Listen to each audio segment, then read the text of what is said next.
Hey everyone, so welcome to today's lecture in Introduction to International Relations. Our topic today is political psychology and public opinion. So many of the theories that we've seen so far, most in fact, have assumed that decision makers or states are rational actors. And so kind of political psychology comes in from the perspective of questioning this assumption. So in reality, do decision makers behave in the way that would be predicted by rational choice theory? So do they behave, for example, in accordance with expected utility theory? Or do they behave differently? If leaders behave differently, this could pose a problem for the predictions made by these theories that assume rationality. So research in psychology has for years questioned the assumptions made by rational actor models. So essentially the notion that people are able to make rational decisions. So as Herbert Simon put it way back in 1955, who was a prominent in psychology and economics and political science, his influence on bounded rationality. Simon wrote that there's a complete lack of evidence that in actual human choice situations of any complexity, these computations, those assumed by rational choice theory, can be or are in fact performed. And then Huddy, Sears, and Levy in the Handbook of Political Psychology wrote that pure rationality is something of a fiction when applied to human behavior. So time and time again, we've seen deviations through experimentation in behavioral economics and political psychology and in psychology. In experimentation, we've seen that people consistently violate in a number of different ways the assumptions made by rational choice theory. And so what psychology has found is that we have two different kind of systems involved in decision making. So we have system one, which is referred to as an intuitive unconscious processing. So when we're intuitive unconscious, so we're not, it's kind of based on like your gut instinct, so intuition, and we're not, it's unconscious, like you're never aware that this processing is occurring. It's something that the individual decision maker, or you, when you're having your thinking or doing your thinking, you're not aware that this type of processing is going on. It's not in the part of our brain or the part of our brain functioning that we're aware of. And then we have system two, which is kind of the deliberate and systematic processing, the type of thinking that we would think of when we're thinking of rational choice theory. System one relies, the intuitive unconscious system relies on simplifying heuristics. You can think of heuristics as kind of like simplifying rule of thumb. So kind of if heuristics is difficult to remember what it means, just think of it as simplifying rules of thumb. These heuristics can be sources of error and bias. Now, before we go on the bias side, it's not to say that the system one is bad, because we're going to talk a lot about, and psychologists and political psychologists talk a lot about how biases can be sources of error, or biases are error, but heuristics can be sources of error. Now, system one wouldn't exist if it weren't evolutionarily adaptive. Most of the time, system one leads to good decisions. Most of the time, heuristics lead to good decisions. Otherwise, they would have been selected away in evolution. What ends up happening, though, is that sometimes the situation doesn't fit the heuristic and it leads us into more problem. Why do we need these heuristics? Why is it evolutionarily adaptive? It's simply that the world is just too complicated for our brains to be able to process. Our brains are ridiculously powerful computers, but the world and all the inputs that we have coming in that need processing, it's just an immense volume of information, and it would just be too taxing in terms of time, in terms of cognitive resources, in terms of body energy to process everything. So we need a way of simplifying and making decisions more quickly with less effort, but that still leads to generally successful decisions. And so this is where system one really comes and helps us. So what are biases? Biases are defined as departures from the normative rational theory that serves as markers or signatures of the underlying heuristic. So biases essentially are any time a heuristic leads us to do something that would be different from what kind of rational choice theory would expect. If a heuristic leads us to make the same decision as what rational choice theory would expect, then the heuristic is operating what you would say at least normatively properly. When the heuristic leads us to make a different decision, that would be referred to generally as an error or a bias. And so to understand foreign policy, cognitivists focus on the simplified mental representations of reality that decision makers use to interpret events and choose among course of action. So we try to understand how do these, or cognitivists at least, this is not the entirety of political psychology, but it was a good portion of the early parts of political psychology, try to map out kind of what are the different heuristics that exist, what biases can they lead to, and in what situations. It also does turn out that the majority, so you'd think, okay, you know, if system 2 works most of the time, then system 1's not a problem. The vast majority of processing in the brain and decisions are the result of system 1. System 1 is the norm rather than the exception when it comes to decision making. So understanding its impact certainly is important.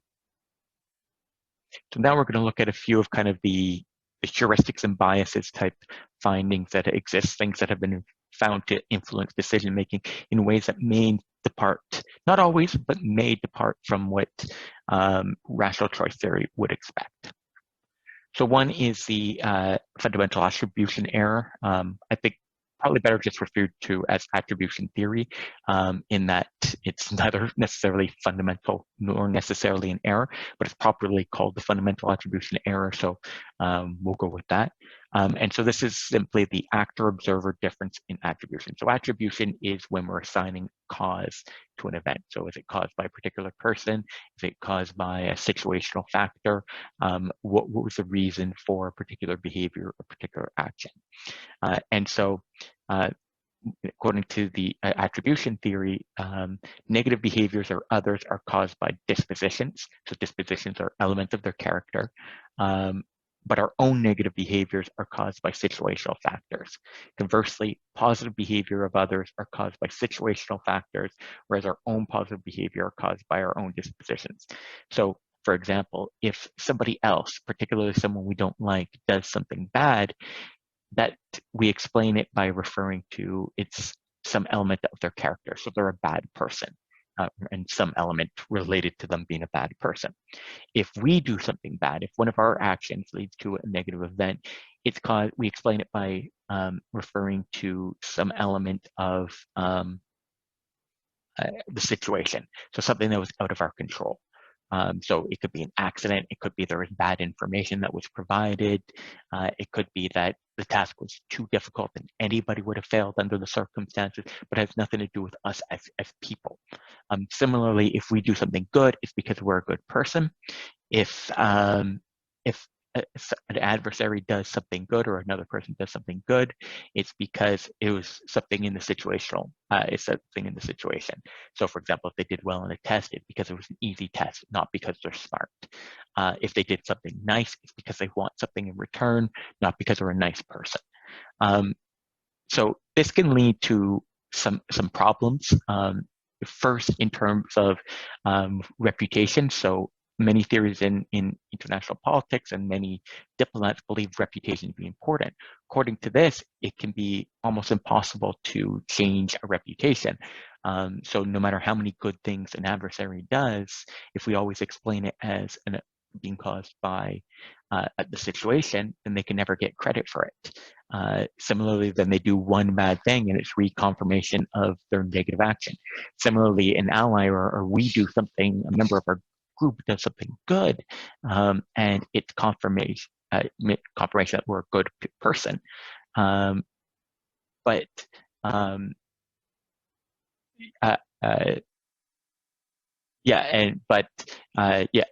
we do something bad, and it's not that we have to. We don't. It's obviously to us an element of the situation. And this can also lead to a lot of misunderstandings. So take the same event. So say, for example, a country's military accidentally shoots down a civilian airliner. That country will view it as, an accident, or not something that was in their control, something that, based on the evidence, with a reasonable decision that anybody would have made. It's not something negative about them. And this seems obvious to them. But an adversary looking based on fundamental attribution error would be predisposed toward putting it as, it's because they're aggressive, they're reckless, they're careless, they're trigger happy, whatever it might be. And so when they're trying to explain this very same event, they're coming from very, very different premises. So then when one's trying to put in place, how do we respond to this, to the situation, they're coming from very different starting points. And so it could be hard to reach, like the one's reaction may seem completely out of place by the other side, and vice versa, because they're coming from fundamentally different perspectives on the same situation.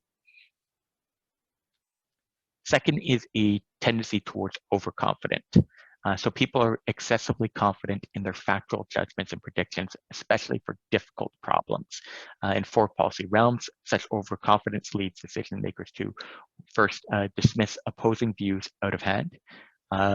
Second, to overestimate their ability to detect subtle clues to their side's intention.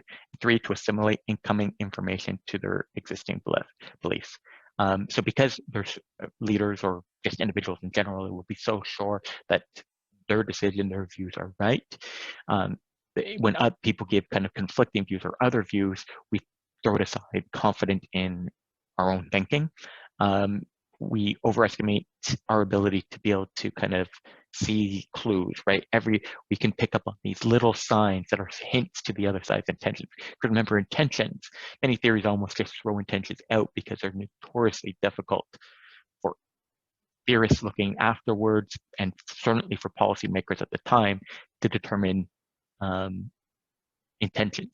But leaders will think that they're confident in their ability, so they can find the little clues that signal the intentions of others. And then finally, because they're so confident, there's a limited ability to assimilate incoming information, they will assimilate any incoming information. They will kind of assimilate it into their existing beliefs, although even if the information is contradictory to their belief, they'll find a way to make it fit with, rather than adjusting their existing belief, they'll make the information fit their belief. While debiasing is a possible solution, it could produce the opposite problem, whereby self-critical thinkers dilute justifiably confident judgment by heeding relevant or specious arguments, right? So you can overcome overconfidence, but the risk is that you kind of produce the opposite problem in terms of a lack of confidence, someone who's constantly reevaluating information, and is trying to fit even information that's not even relevant to the problem into the problem, because they're just so unsure about what their judgment is at that time. So both overconfidence and underconfidence can lead to problems in decision making, because they don't lead to proper processing of information. And remember, proper processing of information is needed for making a rational decision. Third is metaphors and analogical reasoning. So people try to understand novel problems by reaching for familiar concepts. And so these could be metaphors or analogies. Frequently, these concepts take the form of metaphors and analogies that illuminate some aspects of the problem, but obscure other aspects. So again, metaphors and analogies are in many ways useful. Again, if we're dealing with a complex world, having simplifying heuristics of saying, this is like something we've seen before, can be entirely useful in figuring out how to deal with it. It's similar to when we're talking about bureaucracies, and how bureaucracies or organizations use standard operating procedures. They kind of take a new problem and they put it, this is a problem of type this, and then they've got a solution. It can lead to problems, but given their lack of resources, similar to people, it's a lack of resources, it can be a reasonable decision that most of the time works. It just sometimes doesn't, and that can lead us to problems. So in this case, what are metaphors? So metaphorical preferences are correlated closely with policy preferences. So we use metaphors of kind of like this type of situation. So we're and these will fit with our policy preferences. So if we look at a situation and we view it as there was a debate in the Cold War between those who supported a war-fighting doctrine, so we have to be ready to, even though there's nuclear weapons, we have to be ready to fight at each of the different levels, from small-scale skirmish to medium-scale skirmish to full-scale war, up to limited nuclear war, up to full nuclear war. And they, to support this, kind of had a metaphor of ladder of escalation. And this is how they viewed everything, was along this view of a ladder of escalation. So you had to be able to, conflicts would climb up different steps. Rather than just starting at full-on nuclear war, it would climb different steps. It may not jump necessarily on the first rung, but it's probably not going to start right up at the top. And so if you needed to be successful, because it wasn't necessarily just going to jump to the top, you had to be prepared at each of the different levels, because that a war could begin there and you could lose if you weren't prepared there. Others viewed those who were proponents more of the mutually assured destruction doctrine referred to the situation more as a slippery slope. So you had to avoid any possible war because, and in the ladder of escalation, wars could stop short, right? You could go up the second rung, fight your war, and then stop. When those who mutually assured destruction, leaders or scholars, the slippery slope being that, and if you started any level of war, it could kind of slide out of control and continue escalating into something that nobody wants, and you could accidentally end up in the type of war, a nuclear war that nobody wanted. And so the only way to prevent that was to not fight a war at any of the different levels. So the ladder of escalation people, if they saw a potential crisis, say with the Soviet Union, American leaders saw a potential crisis with the Soviet Union, those who believed in the ladder of escalation could say, we could fight this limited war because it doesn't mean it's jumping up. Those who believed in the slippery slope metaphor would believe that it could, any conflict could escalate up. So in terms of how to, the metaphor used to understand different situations. Then we also had the contagion or domino metaphor. And so that you had that different leaders were advocating and saying, like, again, should we fight in this particular situation, depended on whether you went for the contagion or domino metaphor. Next, then we turn to analogies. So people also give meaning to new situations by drawing on historical precedents and analogies. Although a reasonable response by creatures with limited mental resources to a demanding environment, this cognitive strategy can be seriously abused. One mistake is to dwell on the most obvious precedent, a pivotal event early in one's career, or perhaps the most recent crisis or war, rather than to survey a diverse set of precedents. So drawing analogies to other situations that are similar isn't in itself necessarily a bad idea, but a few places it can go wrong. First is you can overlook differences between the two situations. The two situations are never going to be the same, and to the extent that these differences are going to necessitate a different response, relying on the analogy can be problematic. Second is that the selection of the analogy isn't necessarily always based on complete analysis. There's a bias often either in terms of recency, so it could be three levels. So it could be recency, so the most recent significant event. It can be a major event that kind of reformed international politics, that's just super salient, or it could be a major event that occurred early in your career that kind of just had this lasting impact on how you view the world. And there's a lot actually in terms of how learning occurs and how socialization occurs that points to events that happen earlier in your kind of cognitive development in your early adult years have a disproportionate impact on your ideology and your beliefs and your attitudes throughout your life, more so than events that happen later, other than incredibly significant ones like, a major war. So there's a few that came to mind that you saw used over a period. So at the immediate post-World War II period, it was the Munich analogy. Everything was compared to Munich. And it was for anti-appeasement.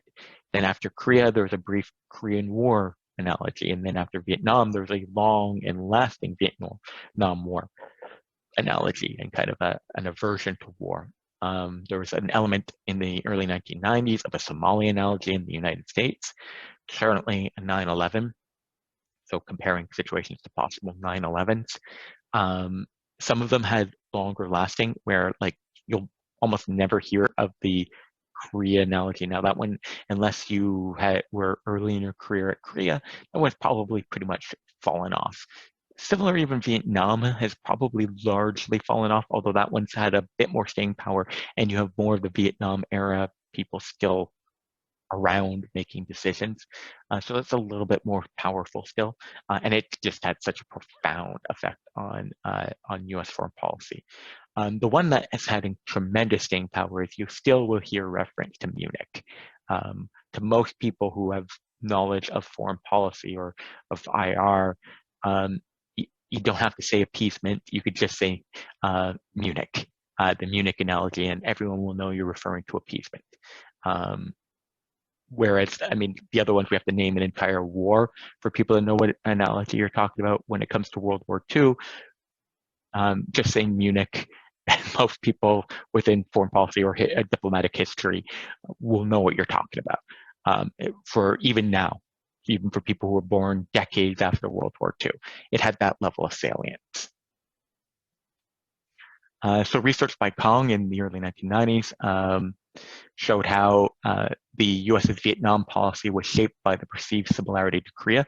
So there is this perceived similarity to Korea, and so in terms of developing policy, it was based on the lessons of Korea. And they completely overlooked many ways that the situation in Korea was fundamentally different from the situation in Vietnam, leading to poor decision-making. The administration overweighted superficial hypothesis-confirming information and ignored important differences between the conflicts. Preconceptions can drive the conclusions one draws from history. So the analogies we draw also can depend on our preconceptions, right? So you can also have two different people who will draw different analogies from the same conflict or the same international situation based on their own preconceptions.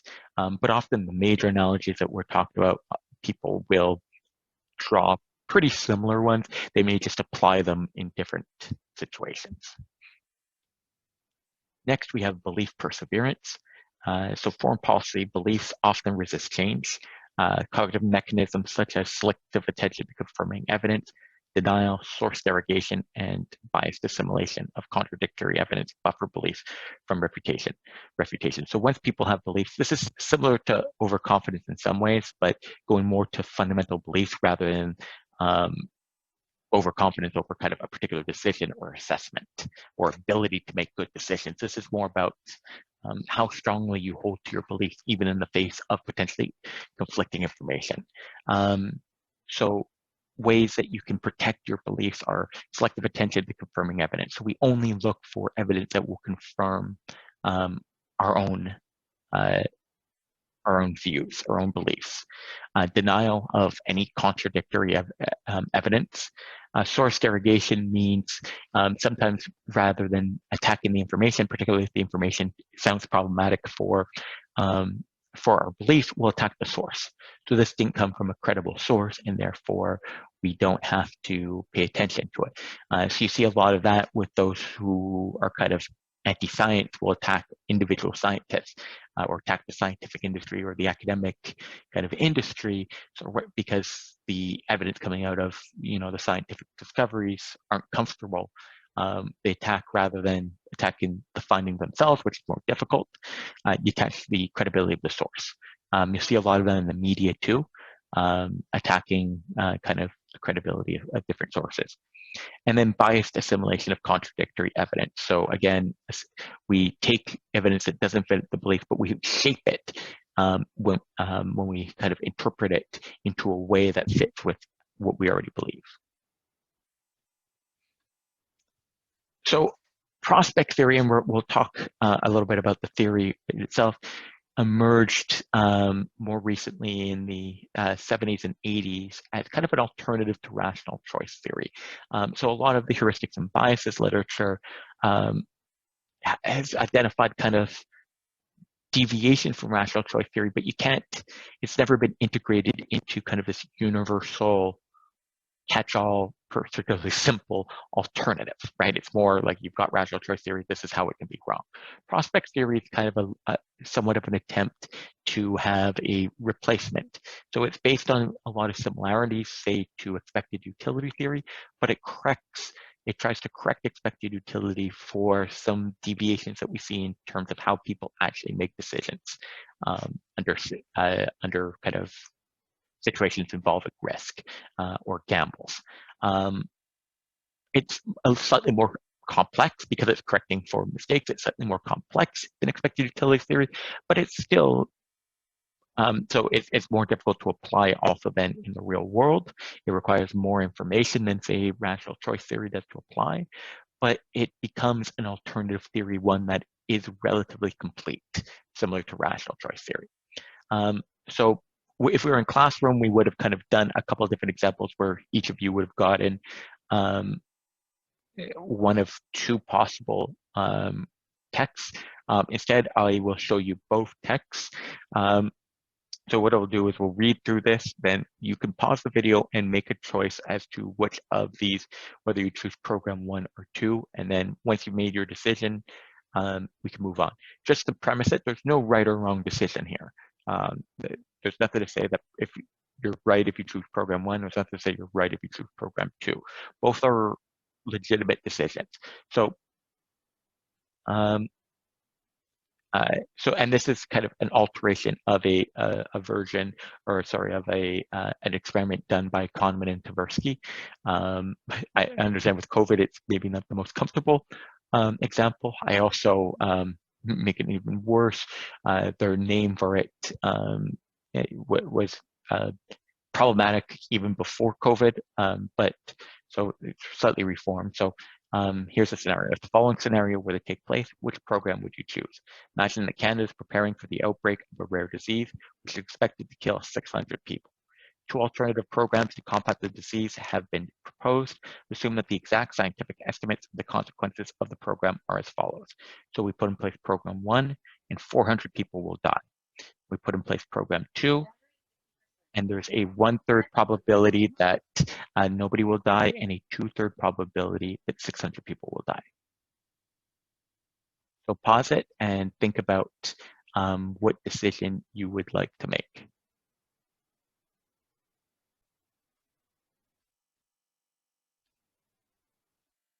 All right, and then in the next scenario, if the following scenario were to take place, which program would you choose? So it's again the same text. Imagine that Canada is preparing for the outbreak of a rare disease, which is expected to kill 600 people. 2 alternative programs to combat the disease have been proposed. Assume that the exact scientific estimate of the consequences of the programs are as follows. Program A, 200 people will be saved. In program B, there's a 1/3 probability that 600 people will be saved and a 2/3 probability that no people will be saved. So again, pause the video and make a choice as to which one you would choose in this particular scenario. All right, now that you've made decisions, I actually hit pause while you're making that decision, just to watch the end of the 3rd period. So while recording, that won't make as much sense while watching it. So that was fun. Okay, so now you've got your decisions on program 1 and versus 2 and program A versus B. Now remember, the average person, when they're doing this from the experiment, the original experiment, they would only see one of the 2 versions. So they'd only be making the choice. And so what we would be doing is we'd be comparing kind of those who see this version to the responses to those who see this one. We'd never be comparing individuals across the sea. That's where I said, like, there's no right or wrong decision for any individual. So let's compare these two different scenarios.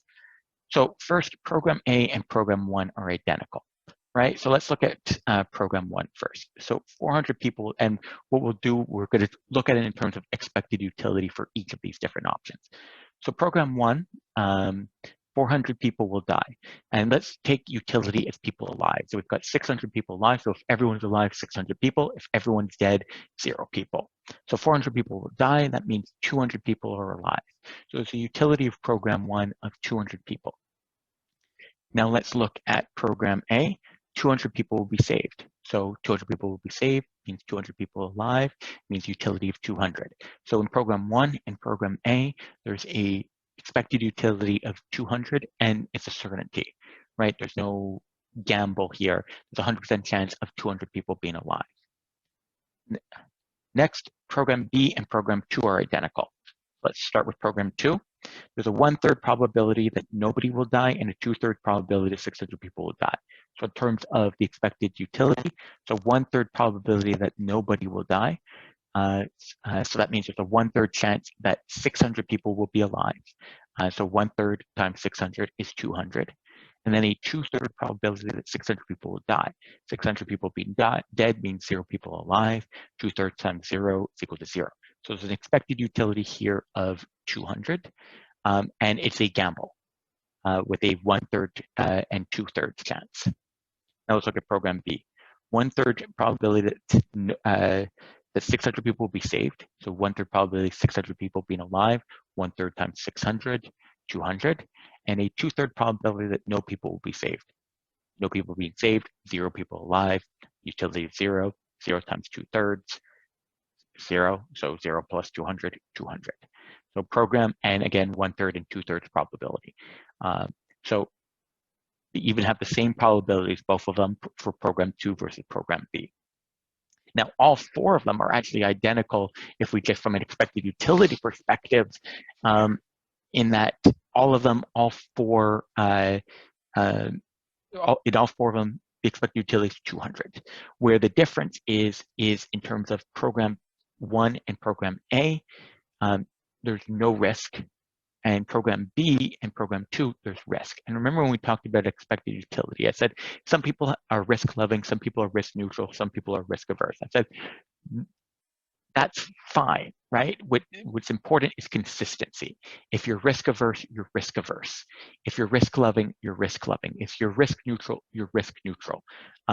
Because if you start flipping back and forth, then you start violating some of the assumptions of expected utility theory. You start having, like, for example, you could be violating things like ordered preferences or transitivity if you start flipping back and forth between risk aversion and risk loving. So it doesn't matter. So if you liked program A to program B, from an expected utility perspective, there's nothing wrong with that.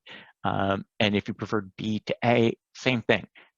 Some people prefer sure things, some people prefer gambles. If you're just like, I have no way to make a choice between this, I'm equally fine with both, you're risk neutral, and that's also fine. So what we would expect then, if people are following expected utility theory, we should expect the same proportion of people will like program A versus program 1, or same percentage of people would choose program A when they're making a choice between program A and B, to the percentage of people will choose program 1. So if for example, if 30% of people choose program A, we should expect 30% of people to choose, about 30% of people to choose program 1. If we have 40% of people choose program B, we should expect about 40% of people to choose program 2 if we're dealing with large enough groups, right? Because the groups, if they're large enough, should be on average similar. And so we should expect similar risk tolerances between both groups. And so I've done this in the past with multiple stage up and university students when we've pre-COVID meeting in class.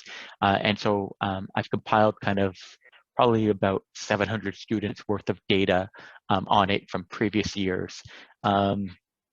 maybe more like 500, but good enough sizes that we could be pretty confident with results, and they actually fit fairly well with existing. I mean, this experiment's been done hundreds of times across different places and different publications, different permutations, and so my results with students fit with results with in general. And here's what we find. So when we were talking about lives saved, so if you notice in program A versus B, we say 200 people will be saved, or 1/3 probability that 600 people will be saved. So in this formulation, when we're talking about lives being saved, we had 61% of people preferred the no gamble option and 39% preferred the gamble. So when we talked about lives being saved, people were quite risk averse. They didn't like the gamble. Conversely, when we talk about lives lost, and so in program 1 and 2, we say 400 people will die, so we're talking about lives being lost, or program 2, there's a 1/3 probability that nobody will die, so we're talking about losing lives. In this case, 29% preferred the no gamble and 71% preferred the gamble. And so in this formulation, students were actually quite risk-loving. And again, this is a large enough sample of students that we should expect small differences between the groups, but we should expect similar patterns because the two groups should be on average similar, not identical, but on average similar. So we shouldn't be having a risk-averse group and a risk-loving group. We can have a slightly, so for example, if one of them was 61% for the no gamble and one of them was 55% for the no gamble, or 67 for the no gamble, that would make sense. But this is a complete flipping of the preferences. We went from a moderately risk-averse group to a strongly risk-loving group. And that makes no sense from an expected utility perspective. There's no differences in the facts here, right? All of these, they're identical. 200 people will be saved or be left. There's a utility of 200 in each of them. The gambles even are the same in terms of like the probabilities involved. It was 1/3 versus 2/3, so they're identical gambles. It's only formulation in language, but language shouldn't matter when we're talking about material facts. But here, it seems that it does. So in terms of when framed in terms of saving lives, the majority favored the sure thing, and when framed in terms of people dying, the majority preferred the gamble. And so this is some of the research, along with a few other studies, that led to the development of prospect theory. So research by Kahneman and Tversky that challenged the expected utility theory. And so some of the key findings, so there's a framing effect. So choices are affected by the reference point. So for example, when we're talking about, in this particular example, when we're talking about lives being saved, right? We're talking about 600 people could be killed from it, and if we put in place this measure, 200 would be saved. The reference point is everyone's dead, and if we do this, we're gaining lives. When we're talking in terms of lives lost, we're coming from the perspective that everyone's alive and you're losing life from this perspective, based on the way the formulation is, based on the way the language is put. It's coming kind of from the perspective, one, we're assuming everyone's dead and this would add to people. The other is no one's dead yet, and if we do this, we're potentially losing some people. And so that changes, that change in the frame of how people think about it turns out that affects how people make decisions. We don't only look at how much we have, we look at changes in how much we have. So how much we have compared to some reference point. So think an example that works well with many Canadians, or anybody who's been through a full year in Montreal, would be to think in terms of weather, right? So is 5 degrees Celsius, is that cold? If you ask somebody in the fall, the first time it hits 5 degrees, they would tell you, yes, that's very cold. If you ask somebody the first time it hits 5 degrees at the end of winter, if it's cold, they'll say, no, that's very warm. If you look at the clothing somebody wears the first time it hits 5 degrees in the fall, they're all bundled up. Where if you look at what people are wearing the first time it hits 5 degrees at the end of the winter, people are taking off layers and are feeling warm. So how we interpret 5 degrees, even though based on the physics of it, the molecules of air are moving at the same speed. 5 degrees is 5 degrees in terms of the physics of it. It depends on what we're used to. And framing effects, so people tend to be risk averse in the domain of gains. So if you gain something, you tend to be quite risk averse. So if you've just, for example, won some money in the casino, right, you tend to be, people often are quite risk averse and say, it's easier to walk away from gambling after you've won.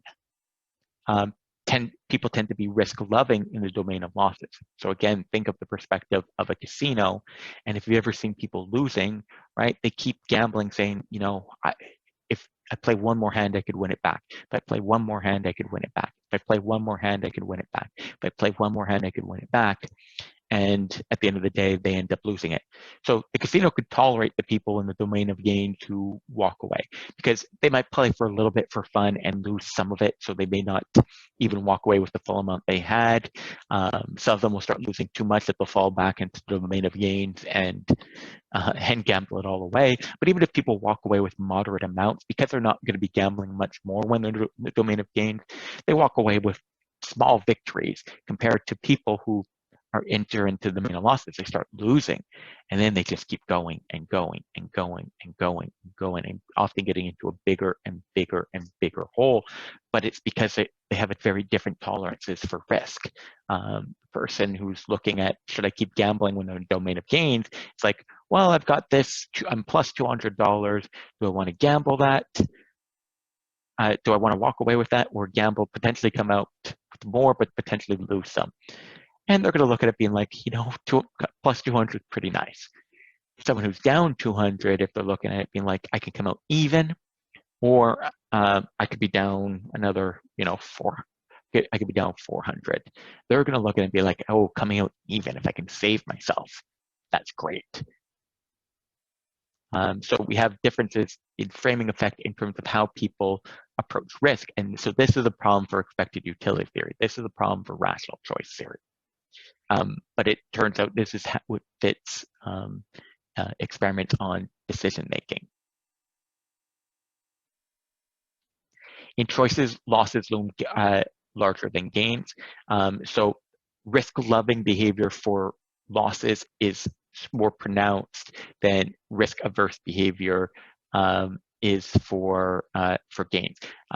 In terms of kind of the intensity of preference, even a small loss can bring about an intense need to get it back. So it's kind of like a steeper utility curve for those who would have seen utility curves before. And potentially very problematic for IR is a concept of renormalization. So decision makers adjust the reference point for gains more quickly than for losses. Therefore, while a gain becomes part of the status quo and then for potentially subject to losses quickly, a loss continues to be perceived as a loss for a long period. So think about conflict over territory, over a small patch of territory on a borderline between two countries. And so one side has it and then the other side gains it.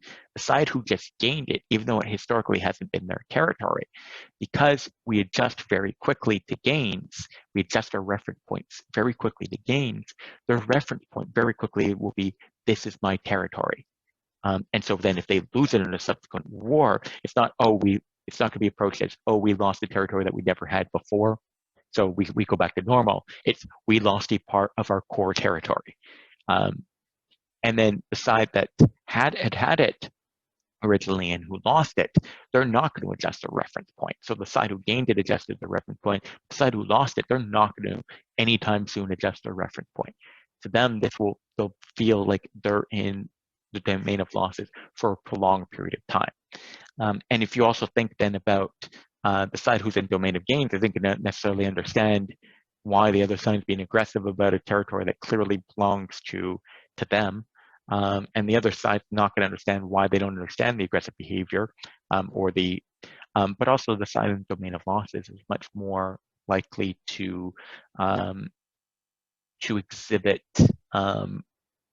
risky behavior, to take gambles to regain the territory. So that's kind of some of how we can see prospect theory applied in international politics. All right, so we've been talking a little bit about some kind of the psychological influences in international politics. We looked a little bit at it when we were talking about foreign policy. Now, much of the early work in political psychology examined deviation from rationality. So we looked at kind of biases that people had in decision-making, so errors that people were making. So you have this rational choice baseline of we expect people to, weigh cost benefit, do complete information searches, have consistent preferences, but in actual behavior, we see that there's many departures from this rational baseline, this normative kind of ideal of rationality. And so a lot of the earlier work in political psychology was about kind of detailing these places where rational choice doesn't predict behavior. Now, political psychology is not just the study of errors. So that's what a lot of the research has been, but there's a growing areas of research that are looking at different areas too, including public opinion, emotions, individual differences in behavior, elite behavior, and neuroscientific and evolutionary theories of IR. So even including kind of neuroscience, so the functioning of the brain and evolution to produce theories of kind of IR. So we're going to talk a little bit today about public opinion and a little bit on individual difference in behavior. So public opinion matters in IR. There's been a long-running question, it's still not entirely resolved, about how important, how much impact does public opinion have? Obviously, the regime type will matter, right? The type of government will matter for how much public opinion matters. If you're in an authoritarian regime, so a non-democracy, where you don't get the vote and the government doesn't listen to the public, it doesn't need the public's approval for survival, then public opinion is not likely to play much of a role at all. All they have to do is forestall a revolution, and other than that, as long as public opinion hasn't become so toxic that there's talk of revolution, then public opinion won't matter terribly. In a democracy, public opinion can affect a leader's approval rating, which is something that's important for their chances of re-election. It can actually directly even affect voting. And so it can affect policy decisions. And this can be multiple ways that can affect policy decisions. So first, it could be that the government makes a decision and the public voices its discontent through kind of threats of voting or polls for voting, or in terms of changing approval ratings, and so the government changes its decision. It can also affect decisions before the public's even reacted. So if there's a government that knows it has an election coming up, or that's relatively sensitive to changes in approval rating because it's already unpopular enough, it may anticipate what it believes public opinion to be when it's formulating the decision that it's making. And so, for example, if it's looking at a list of 5 options, but 2 of the options it knows it's going to lead to public opinion backlash, then it may avoid those 2 options. So it's not that the public ever reacted, but the government anticipates a particular public opinion reaction, and so it makes the choices accordingly.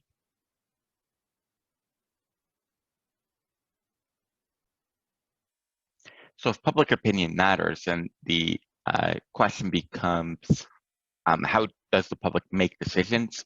How informed is the public on foreign policy? because ideally then if they're influential in the process, we would like the public opinion to be bringing sound opinions to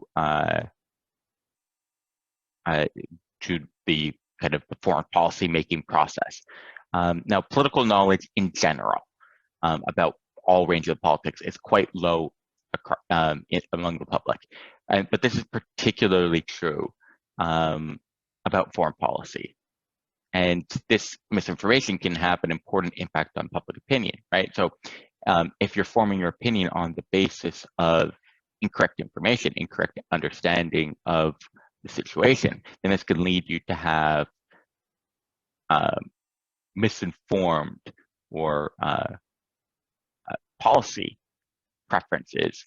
And if these misinformed policy preferences influence ultimate government decision, can lead to choices of bad policy or suboptimal policy.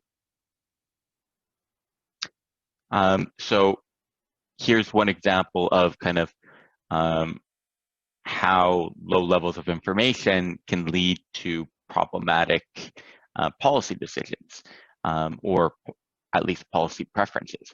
So this was a poll that was done in 2015 during kind of the primary setting for the in the lead up to the 2016 presidential elections, or the Democratic primaries and the Republican primaries. So at a recent poll of primary voters in the US, 30% of Republicans and 19% of Democrats supported the bombing of Agrabah, and only 13% of Republicans and 36% of Democrats opposed it.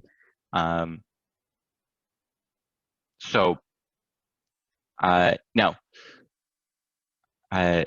30% of Republicans, so almost 1/3 of Republicans and 20% of Democrats supported the bombing of Agrabah. So what did Agrabah do to the US? What were the crimes that were leading people to support bombing of it? Well, think for a minute about where Agrabah is located. I don't know how much you know about that particular region, but clearly there were events in that region that were bad enough that 1 in 3 about Republicans and about 1 in 5 Democrats supported bombing it. And only 13% of Republicans and so only just more than 1 in 10 Republicans and a little bit more than 1/3 of Democrats opposed it. Now, in both cases for Republicans and Democrats, large, at least pluralities of respondents said that they didn't know. And that may be the appropriate response. But we'll show, so if you've been trying to think about where Agrabah is located, I'm going to help you out a little bit to see how kind of nonsensical that 30% of Republicans and 20% of Democrats were. Agrabah is the fictional kingdom in the film Aladdin. This clearly, when making their decision, they weren't basing it on sound historical knowledge unless they actually want to be bombing Disney, which I would feel is probably quite unlikely. They were basing their decision not based on facts of events happening in Agrabah because of, you know, it's fictional, but based on something else. Now, it may be a foreign policy orientation where they always support war. It may be an inference based on the sounding of the name, an inference about the location based on kind of how the name sounds. So placing it perhaps in the Middle East. And then if they're getting a question about bombing the Middle East, an assumption made by the respondent that then it's within a hostile government or it is a hostile country. So there could be inferences that are being made based on the fact that the question is being asked. That's possible.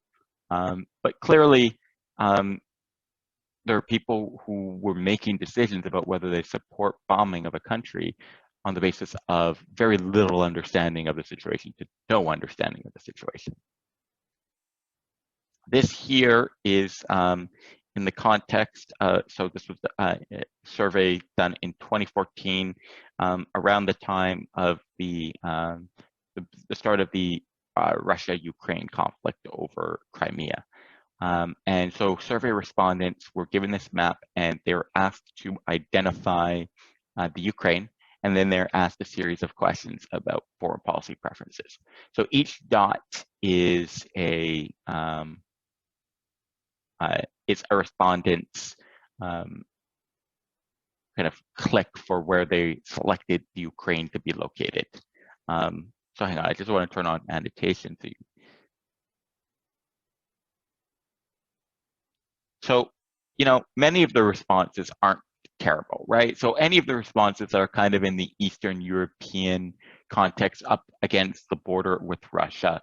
So anything kind of along this band, and to be honest, even out into here isn't terrible. Even if they're not pointing exactly to the Ukraine, it's still showing, you know, I don't expect that everybody could point to every country within Europe or every country, hopefully every country within North America they can, but every country within Europe or Asia or Africa or South America even, I don't expect everybody to be able to point to every single one of them. That's an unrealistic assumption about foreign policy.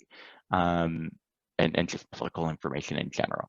But I think most people should be able to at least place a country within the appropriate region and point to some salient countries. So for example, if it's a country on the border between Russia and Ukraine, I would expect most people should be able to point to Russia. I mean, the entire Cold War context was a conflict against the Soviet Union, so against Russia. And Russia, in terms of landmass, is the largest country in the world. So one should hope that, and the only other really then contender for Russia is Canada. But since I would hope most Americans, this was done with American sample, I would hope most Americans could find the US and should know that Russia's not right above it. That really just leaves this country. So at minimum, we should think that people should be pointing to a country that borders Russia, that they're having a border dispute. And I would hope they could at least identify Ukraine's within Europe. So kind of along then this axis would be, at least to me, some may hold lower standards, some may hold higher standards for expectations, but at least based on kind of just processing without even knowing much information about a map, just based on kind of taking the information that's available to you at the time and making sound decisions based on processing that information. I would hope that people could come up with this type of answer, even without much political knowledge. And based on the concentration, yes, the majority of responses, the highest concentration of responses was here in kind of that area. So that's at least encouraging. But there's responses in a lot of places. I guess, again, bordering kind of Russia, this is somewhat forgivable. But then you start going down into, you know, South Asia. One would hope that most people could identify this is not Europe. There's a large kind of smattering in Africa, throughout Africa, South America. Greenland's a particularly popular choice, which is perhaps surprising given that it's a border conflict and Greenland doesn't have a land border with anyone. Similar, Iceland has a similar problem when it comes to that. Some, I'm just assuming these ones to be misclicks, given that this is the water. I'm just assuming those, I'm hoping those to be misclicks. Canada, particularly the Canadian North, quite popular for the Ukraine. So that's interesting. But the ones that really, now again, they're minorities of ones, but still common enough, would be, well, Alaska was quite a popular choice. And even the mainland US had people pointing to the mainland US. So unless Ukraine is a new state, in the Republic, this is a problematic response. So in general, I mean, a lot of people did quite well, here, but there's a lot that start getting, I mean, anything along here, anything within here, and you could even make an argument kind of over around here, is largely an unacceptable response, but still quite common. So why does this matter, other than being a little bit funny, given how many bad responses are? Why does this matter? So based on the questions that came after people pointed to the map, the researchers found that the less accurate our participants were, the more they wanted the US to use force, the greater the threat they saw Russia as posing to the US interests, and the more they thought that using force would advance US national security interests. The less people know about where Ukraine is located on the map, the more they want the US to intervene militarily. So the level of information people had was influencing their decision about whether the US should intervene militarily and how big of a problem they saw this conflict as being for the US. So levels of information are impacting decisions. People are making decisions based on low levels of information, and it affects the type of decision. If it was that, if they found in terms of the survey that whether somebody pointed exactly to the Ukraine or pointed in South America, pointed in Argentina, it made no impact on their foreign policy preferences, then we could say, yeah, I mean, it's a little bit funny, it's a little bit depressing maybe, but at the end of the day, it doesn't affect policy preferences. But here we see that it does actually affect whether you're able to correctly identify it, whether you understand the foreign policy situation or not, affects the decisions that you're going to make. So now that you're all depressed about public opinion and how public opinion can affect decision making, we want to get a little bit more optimistic now. And so there are models and a lot of studies on public opinion have identified what they refer to as low information rationality. And so in order to make decisions with minimal effort and information, the public use schemas, scripts, heuristics, or other types of cognitive shortcuts to make good decisions without all of the specifics. With the use of the proper heuristics, individuals can reach the same decisions that they might reach with a more informed and deliberate decision-making process. So most people don't have much information about foreign policy. They also don't have much interest in foreign policy, so they don't want to exert many resources, many cognitive resources, or many time resources to form opinions or to do research or to become informed and follow everything. So most people are relatively or uninformed and have no real incentive to change that.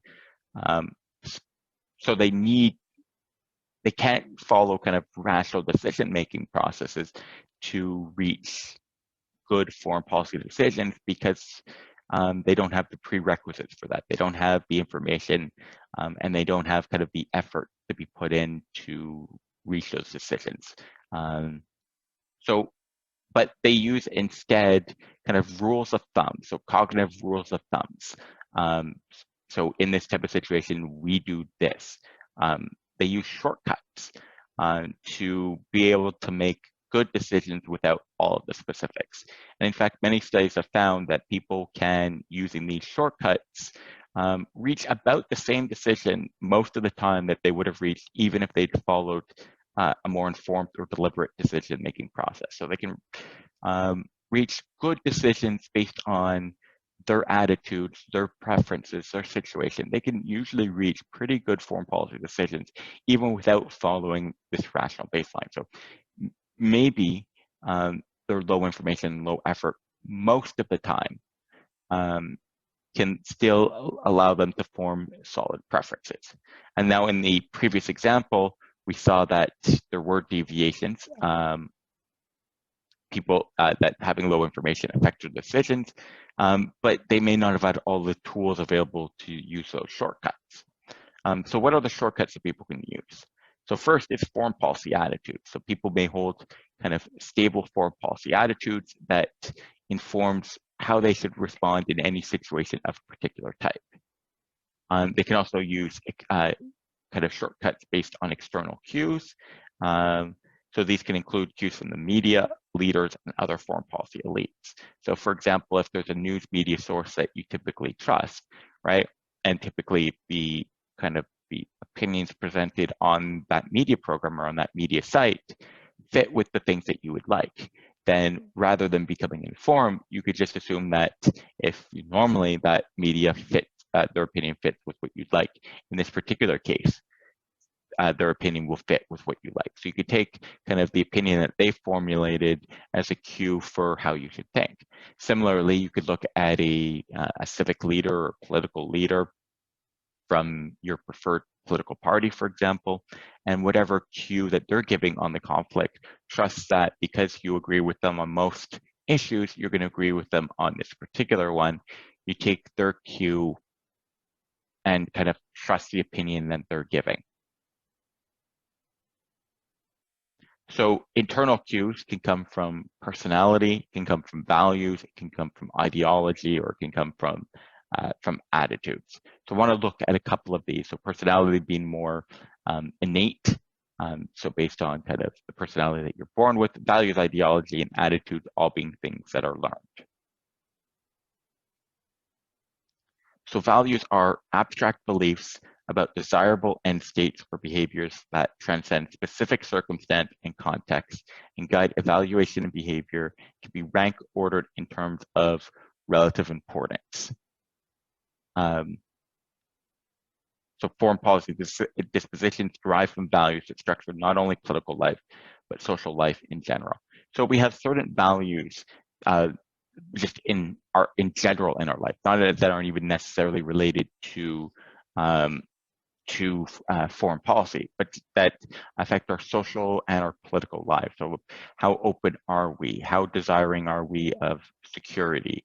How benevolent? So it might be in terms of benevolence and helping others, or about security of your own community, or about openness to new experiences. We all have, so on all of these, there's multiple kind of scales of values that have been created, but on all of these type of values, some people are very strong. So some people have highly value openness. Some people highly value security. Some people highly value universalism, and other people don't value them as much. And the constellation of values that you have, so those where you score high on, will affect the your public opinion, or your foreign policy attitudes. So these values are abstract beliefs, so they're not based on concrete situations, but they're in general kind of abstract beliefs about how what is desirable in the world, or what behaviors are desirable in the world. And they transcend specific circumstances and context. It's not about like, in this type of situation, exact situation, you should do this. But again, it's abstract belief, so about how we should be behaving in general. So in general, should you be open to new experiences? In general, how important is security? Not how important is security in this particular situation, or how important is benevolence in this situation, but how just in general important is benevolence. That guide evaluation and behavior. So based on these values, it guides our evaluation of situation and the behaviors that we choose, and can be rank ordered in terms of relative importance. So it's important to remember that we have, for kind of underpinning all of our foreign policy attitudes and all of our political attitudes in general, or our social preferences outside of politics, are based on an underlying series of values that everybody has learned throughout their life and developed throughout their life, influenced partially by personality.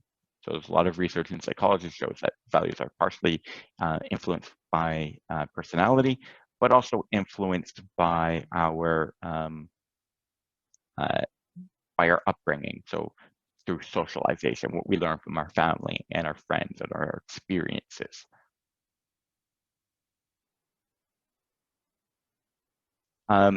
We also have, there's also been research on foreign policy attitudes. So these are kind of, when we're talking about attitudes, we're talking about kind of dimensions that organize foreign policy attitudes. So kind of like where you would have, you could say you've got ideology that kind of organizes a lot of political preferences. These foreign policy attitudes are kind of dimensions that organize. So someone who, so there's cooperative internationalism, militant internationalism, and isolationism. Isolationism are kind of dimensions that organize foreign policy attitudes. So a cooperative internationalist would bring together kind of a lot of specific attitudes on type of particular situations under kind of one umbrella. So we'll look at, and so some people will score high on, will have kind of strong cooperative internationalist attitudes, some will have strong militant international attitudes, and some will have strong isolationist type attitudes. So we're going to look through kind of what each of these kind of different families of attitudes or dimensions of attitudes looks at. So cooperative internationalism is an orientation towards international affairs that stresses concerns for others abroad with whom one should work towards common goals. Global solidarity constitutes a key element of cooperative internationalism, but cosmopolitanism concerns more than just self-sacrifice and service to others. Cooperative internationalists also believe that cooperation leads to mutual gains. So cooperative internationalism involves kind of a foreign policy attitude that we should be working with others towards achieving common goals. Partially, this is based out of kind of solidarity. Partially, it's based on kind of an openness to other communities. So we should be helping others through kind of a benevolence. And partially, it's based on a belief that everybody does better off if we work together. So you can achieve more gains. Everybody can be better off if people cooperate. So the total pie of gains is larger through joint effort. So if you hold this type of attitude that we should be concerned about others, we should be working towards common goals, and that working towards common goals will make everybody better off, then you're likely to support things like international organizations, which bring together people and can help create cooperation, multilateralism. So in any foreign policy goal, you should be working with others rather than working alone, and international cooperation in general. So a cooperative internationalist looking at international, any international issue, whether it's conflict. So if there's a conflict, should you try to solve it, initiate a war alone, or should you work with the international community to find to kind of, find a solution, and if it's needed war, at least get the approval of the international community. But how should you also be working on other goals, say climate change? What type of, how should you be working to solve climate change? Should you be doing it through kind of an open cooperative framework, or should you try to be imposing your preferred solution on others? Should you go it alone, or should you be working with the international community? Militant internationalism, so is a division between hawks and doves over the importance, effectiveness, and desirability of using force to reach foreign policy objectives. So hawks are those who believe that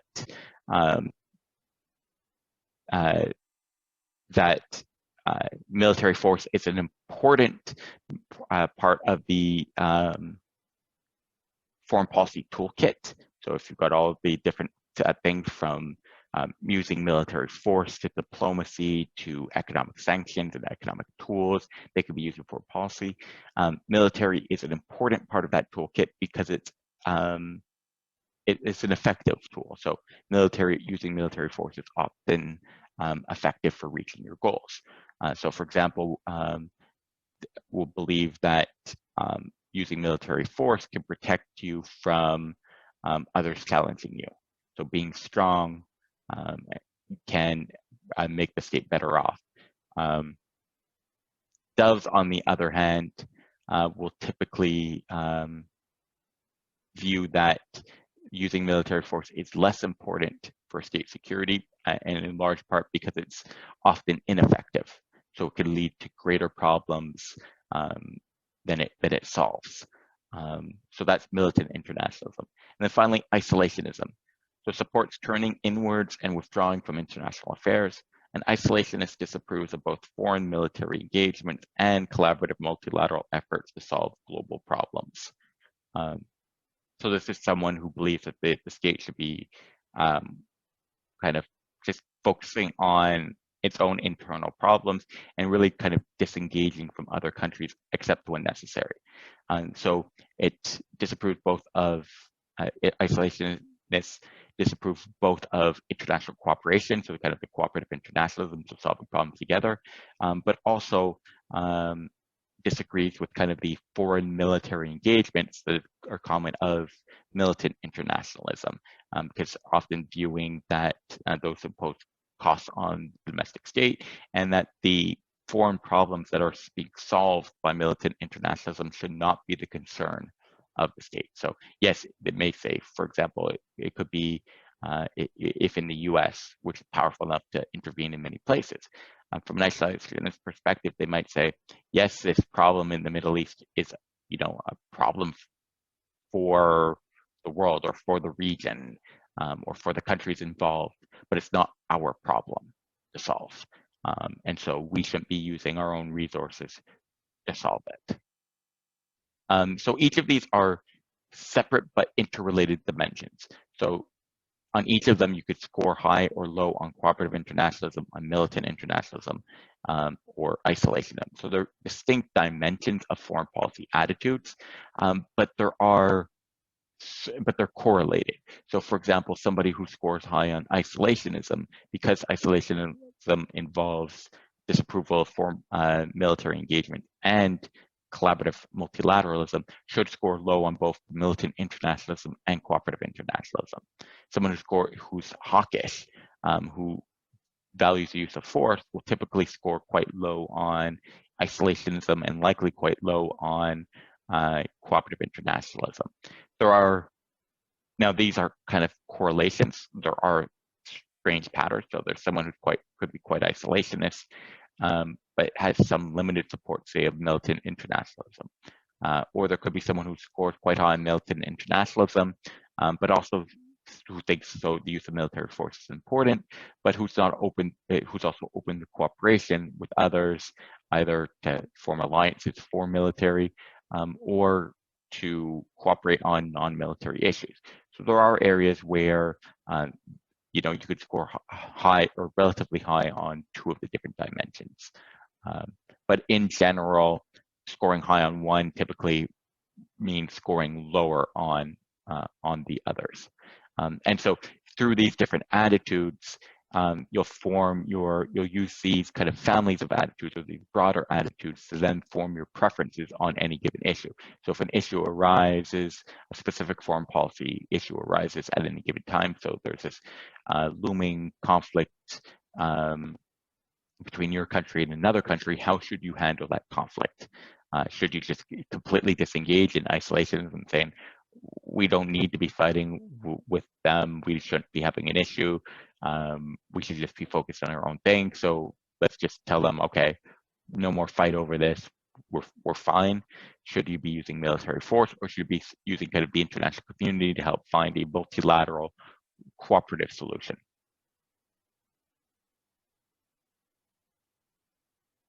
Now I want to end with looking at individual differences. So far, like when I talked about there's errors in foreign policy, and when we talked about,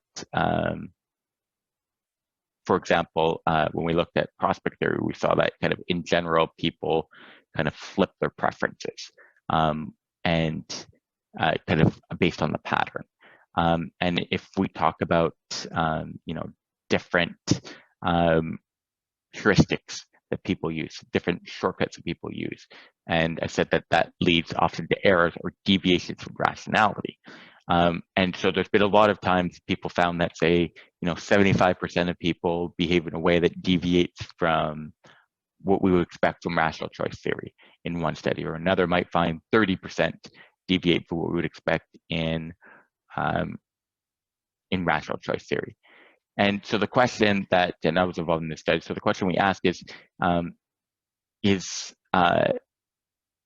are those who perform according to, like, who answered, so that, say in the study where 75% made the mistake, the 25% who got it right, who are right in terms of behaving in the way expected by rational choice theory, was that dumb luck? There was a multiple choice question. They, by dumb luck, selected the right one. Or was it the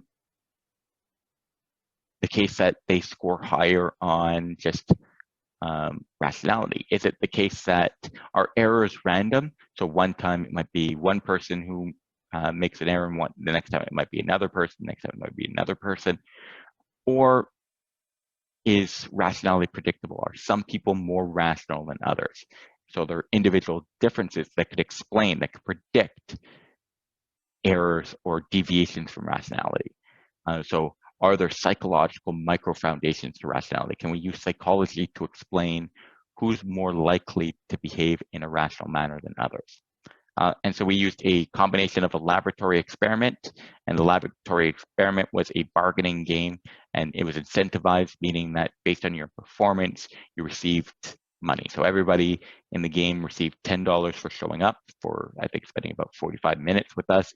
But based on their performance, they could earn additional money. So people earned for the 45 minutes anywhere between $10 if they're absolutely terrible, they just got their show up fee. But those who performed best probably received up to about $23, I think was about the highest. So somewhere between $10 and $23 people received based on their performance. And then there was a case study on German foreign policy making in the 1920s. And so in both cases, we made predictions that there are going to be two psychological variables that explain those who are more likely to act rationally. And so we said, first, I'm going to start with the second one. So epistemic motivation is, in the face of an uncertain world, individuals with high epistemic motivation feel the need to develop a rich and accurate understanding of the world. And so you probably know people who, like, if you look at your friends and there's some new situation that emerges within your social group, some people have this, like, deep, innate kind of built-in psychological need to understand, to try to gather new information about a situation and understand why this is happening. And then others kind of just take the world as it is and kind of just operate it within it without necessarily having a huge need to understand new situations. They'll just kind of go with the flow and don't really need to understand it. They'll just kind of make their decisions within it and not hope for the best, but, like, not necessarily have fully understood it or considered all of the implications of the new situation and the decisions that are made with it. And so you probably have some friends who just are always trying to understand new situations, and then some who just kind of don't. And so that's the concept of epistemic motivation. So it puts the effort you're going to put in to understand a new situation. And then the second variable we had is social value orientation. And so egoism, or pursuing your own individual self-interest, is a variable. Individuals can be classified as either pro-self or pro-social. Pro-self individuals look out for themselves. Pro-social individuals seek joint gains. So pro-self ones who are always kind of trying to maximize the benefits for themselves. Pro-social individuals are ones who, yes, want to get benefits for themselves, but also want others to benefit as well. So we'll seek mutual gain. So they may sacrifice some individual gains so that there could be a fair share of the, say, of the gains, so that everybody does well, rather than just themselves doing as well as possible. It'll be, can the group do as well as possible? Now, strictly speaking, actually, social value orientation, if we talk about rationality as just self-interested, or sorry, not, if we talk about rationality just as goal-oriented behavior, then social value orientation doesn't matter, because whether you're pro-self or pro-social, that's just saying what you desire. And so you could be a pro-self with a goal of maximizing return for yourself, and you could be a pro-social individual with goals of maximizing joint gains. And strictly speaking, as long as the, kind of the decisions you make, the behaviors you take, work towards satisfying those goals, whatever those goals might be, strictly speaking, at the most basic level of rational choice theory, either is possible for rationality. Where we came in, though, is that typically in political science or in foreign policy, when we're talking about rationality, we're talking about self-interested behavior, right? So if you look at when we talked about neorealism, when we talked about liberalism, when we talked about neoliberal institutionalism, all theories that talked about rationality, they also said rational actors pursuing their individual self-interest. So all of these models are adding in to rationality this additional variable or this additional requirement of self-interested behavior. And so this is where social value orientation comes in, that when we're talking about rational self-interested behavior. So kind of a thicker, an additional rational choice that involves an additional assumption about the type of behavior that someone's going to have. And so on the baseline of explaining rational self-interested behavior, social value orientation becomes important. And so what we find are errors are not random. So errors were actually predictable. So people did better in the games or do better in life in the case study, act more in accordance with the rational choice predictions based on kind of systematic characteristics. And so rationality varies across individuals, and it's characterized by a pro-self social value orientation and combined with a high level of epistemic motivation. So the high level of epistemic motivation makes sense, right? So somebody who is trying to understand the situation is more likely, who's essentially, if you think about what the definition of epistemic motivation, it sounded a lot like kind of your definitions of rationality. You need to understand the situation, so are gathering information and analyzing the information. Those are steps that are needed in deliberation for making rational choices. So high level of epistemic motivation makes sense. But when we're talking about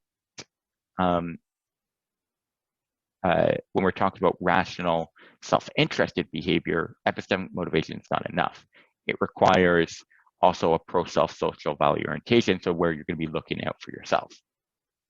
Conversely, pro-self social value orientation, well, yes, it will predict people who are looking out for themselves.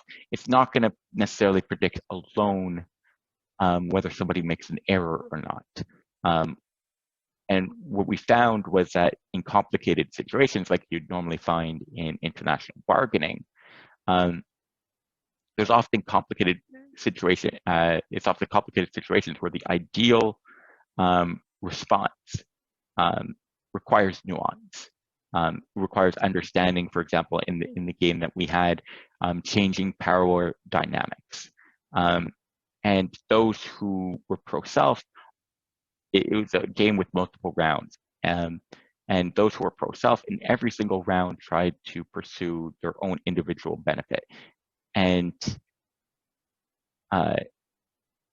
what those who were at low levels of epistemic motivation didn't understand was the nuance in the game, and didn't understand that if you went for your own individual self-interest in each round, you were actually making it less likely across all of the rounds that you were going to do well. They didn't understand the context, they didn't understand the nuance of the game. It was only those who combined pro-social value orientation with high understanding of the game, understood the context of the game, understood how the rounds were interrelated, and so were able to form a strategy across rounds that maximized your likelihood of having high gains, maximized, essentially followed kind of what we would expect someone to do rationally. So based on these two characteristics, we were able to predict errors. Those who met these two characteristics were less likely to make errors than those who did not have these characteristics. So that's it for today, so I hope that that you enjoy this and have a great weekend. The last topic I want to touch on today is the research on emotion. So emotions is a growing area of study in international politics and the kind of the political science or the political psychology community. Actually both kind of at the domestic, so Canadian politics, American politics, and international politics levels. And largely that's because of innovations that have come in the last few years, or the last 25 years, in the field of psychology. And so as those kind of new innovations have been developed in psychology, they've been imported into political science as well. We're not going to go too much into it, but more kind of just an intro, and then to kind of some of the ways that we're thinking about emotions now, and then we're just going to look a little bit at stress, a particular emotion, and how it can influence crisis decision making. So why were emotions not considered overly important in early research in political science and in international politics? Well, it had to do actually a lot with parallels in psychology. Emotions in much of psychology for a good part of the 20th century weren't viewed as centrally important.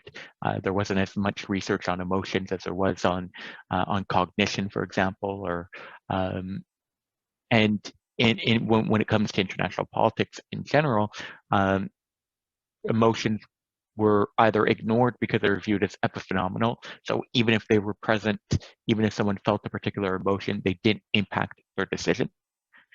So oftentimes emotions were just cast aside as not important. When they were brought in as something that's irrational. So kind of your passions versus reasons. And we want reason. We prefer reason, but sometimes passions cause us to lead to make errors. So in the same way that early work in kind of a lot of psychology, a lot of political psychology was kind of a theory of errors, emotions were sources of errors. The third place where you saw a little bit of research was emotions as tools. So a smart decision maker, if they wanted to, say, get the public on board with them for a particular foreign policy decision, they could use emotions to rile up their population, for example. So they could stoke anger against a particular other to get the public on board with a desired conflict with them. Not that the leader felt any emotional reason for desiring that conflict, not that the emotions were well placed even for the public. They weren't necessarily based on anything that should have been felt against that other at that particular time. But the leader uses emotions or provokes emotions to get what they want. More recent research, though, in psychology has changed kind of our perspective on emotions in three ways. And so we've seen kind of all three of these imported into political science as well. So the first is research that came out of Antonio Damasio's lab in the 1990s, showing that emotions are actually necessary for rationality. So rather than this kind of separation of passion from reason, it turns out that emotion is a necessary feature of reason or of rationality. We can't make rational decisions without emotions. And so the early research looked at people with brain lesions in emotional centers of the brain. And what they found out was that while the person could calculate and had full kind of cognitive abilities, they were terrible decision makers. They couldn't reach good decision makers. And a good part of the reason is that emotions are necessary for defining our preferences. And without preferences, you can calculate as much as you want. Without preferences, you can't really reach a suitable decision. And so emotions are necessary for that purpose.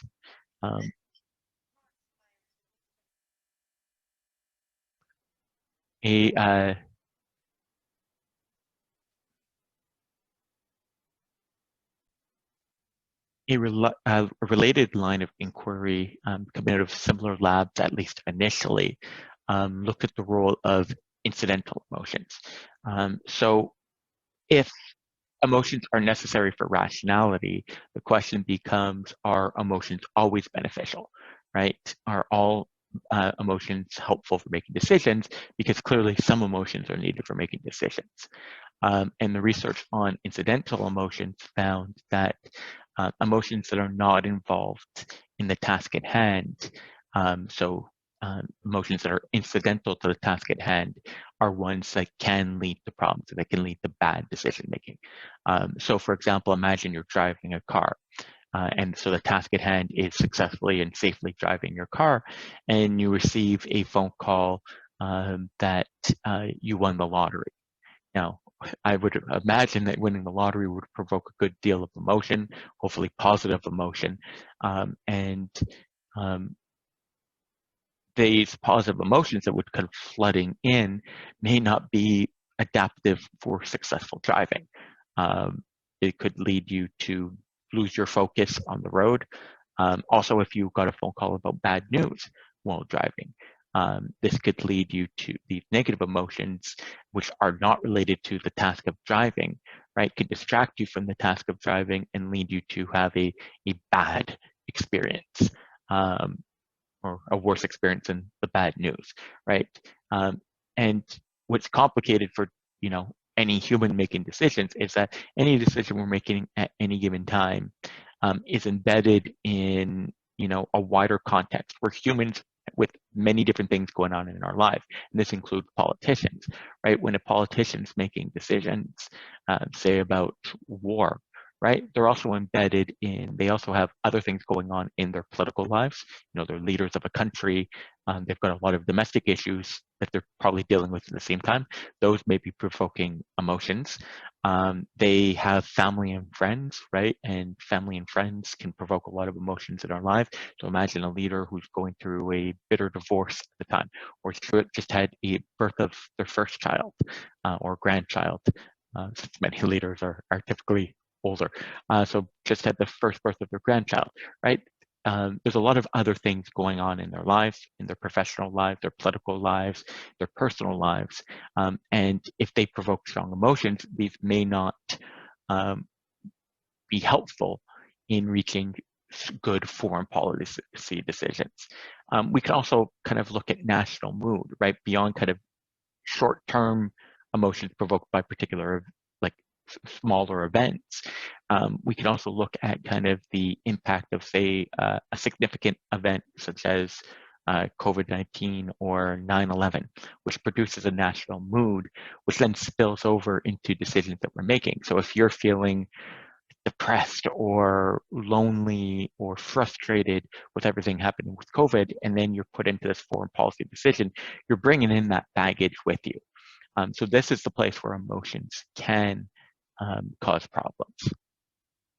And then finally, the third area was starting to look at the effect of specific emotions on decisions. And a lot of early research on emotions just said emotions writ large, or they discussed positive versus negative emotions, right? So what's the effect of a positive emotion on, say, decision making? What's the effect of negative emotions? But research, again, starting in the late 1990s, some going back with a little bit of influences into 1980s, started finding that you looking at positive versus negative emotions isn't necessarily the most beneficial way of approaching emotions. And the main reason is that in terms of how they affect your decision making. So different emotions have different effects on how they influence your decision. So for example, they could influence how much you perceive that you have control over a situation. They can perceive or they can influence how much responsibility other people have or the situation has for the current situation. How much uncertainty does this situation provoke, right? Different emotions will provoke different feelings of uncertainty, of different feelings of control, whatnot. And it turns out that not all positive emotions have similar, and then those kind of feelings of uncertainty or lock of control or stuff like that influence decision making. But it turns out that not all positive emotions influence decision making in the same way. Turns out not all negative emotions influence decision making in the same way. So for example, fear and anger typically in many ways will have opposite impact on policy preferences. So for example, after say a terrorist attack, someone who's fearful will want to pull back from the international stage and secure the homeland. So the policies will be about kind of closing borders, getting rid of people who don't look like us, putting in place, massive kind of security apparatus at home, and less about, say, going out and punishing others because you're fearful of more attacks coming. Those who are angry in the face of a terrorist attack will care less about necessarily securing the homeland or expelling others. It'll be more about going out and punishing others. These are in many ways almost opposite reactions to terrorist attack, but both of them are the result of negative emotions. So if we had just kind of lumped all people with negative emotions together, we'd end up with like confused expectations about their policy preferences. So it turned, and sometimes actually a particular positive emotion and particular negative emotion will actually provoke similar reactions in certain cases.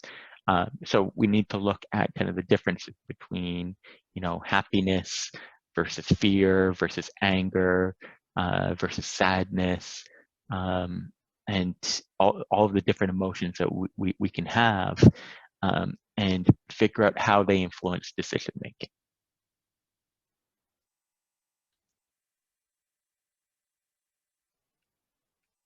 When we talk about emotions, we often come into discussions of stress.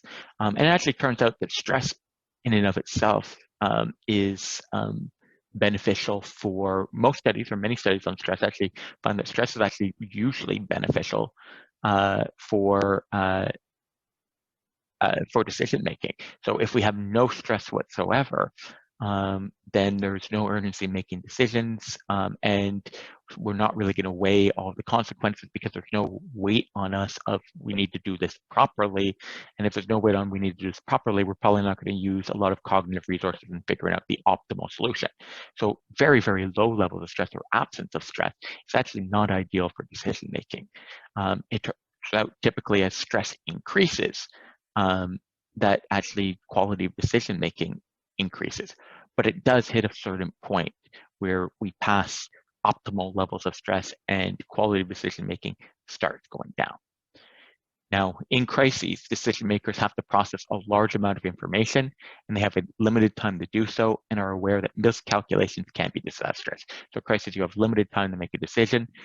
There's a lot going on in that crisis, and if you get it wrong, you could end up in a disastrous war.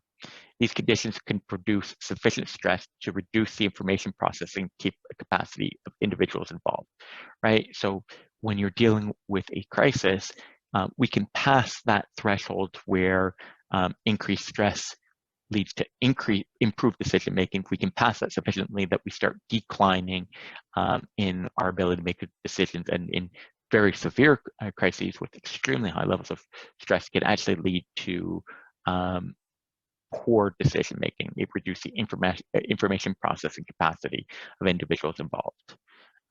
Impairments to decision making can take many forms, including a lessened likelihood of accurately discriminating among unfamiliar stimuli, an increased likelihood of relying on simplifying heuristics. So rather than thinking things through, you rely on kind of your simplifying heuristics, which can lead to potential biases. Rigid reliance on old, now inappropriate problem-solving strategies. So going back to what we've done before, even if it's not necessarily something that was successful. Reduce search for new information, and intolerant for inconsistent evidence. So these are all things that can lead to poor decision making. And what's almost funny about it in a not so funny way is that it turns out then when it comes to stress, at the very moment where we want the best decision making, the moment where it's most important to get the decision right, international crises, are the exact moments where stress is so high that we actually get the worst decision making, often the worst decision making, at least from a stress perspective, right? So at the very moment when we want the best decisions, we end up with the worst. So that's it for today. Hope you enjoyed the lecture, and I'll see you next time.